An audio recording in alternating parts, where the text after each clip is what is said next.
Mastering parentheses in English grammar. Hello learners! Today, we're diving deep into a unique punctuation mark that adds clarity, detail, and sometimes a touch of personality to your sentences. Parentheses. You might know them as those curved little brackets. Let's learn how and when to use them correctly. Parentheses, often known as round brackets, look like this. They're used to enclose supplemental information or secondary thoughts that aren't essential to the main point of the sentence. Think of them as a polite whisper, adding a side note without stealing the show. 1. Enclosing supplementary information. 2. My sister, the eldest one, is visiting next week. 3. The conference, which I had been looking forward to, was postponed. 4. Acronyms or abbreviations. 5. The World Health Organization, WHO, has released new guidelines.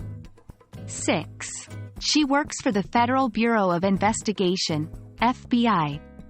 7. Clarification.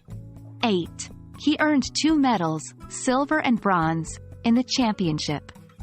9. The package contains 4 items, see list below. 10. Dates or ages. 11. William Shakespeare, 1564 to 1616, was an English playwright. 12. My daughter, 7, is in the 2nd grade. 13.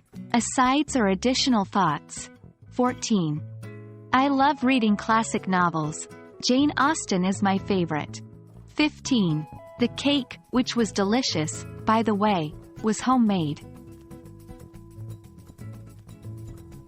1. Avoid overusing. Parentheses should be used sparingly. Too many can make your writing look cluttered and can confuse the reader. 2. Complete sentence within parentheses.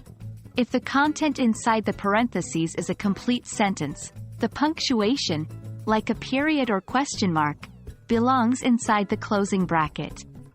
3. She brought her dog. It's a golden retriever.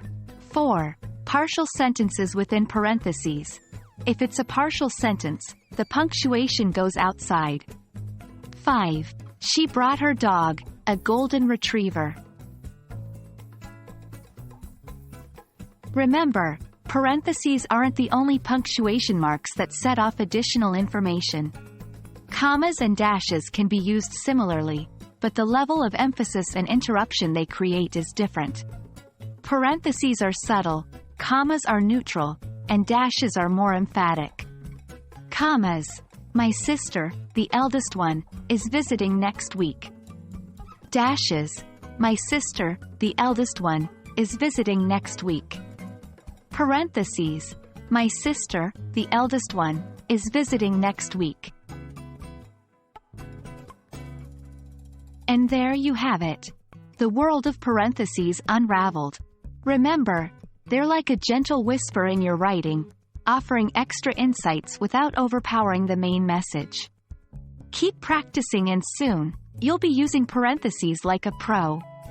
We hope this video has been insightful and helpful in your English grammar journey. Keep learning and see you next time.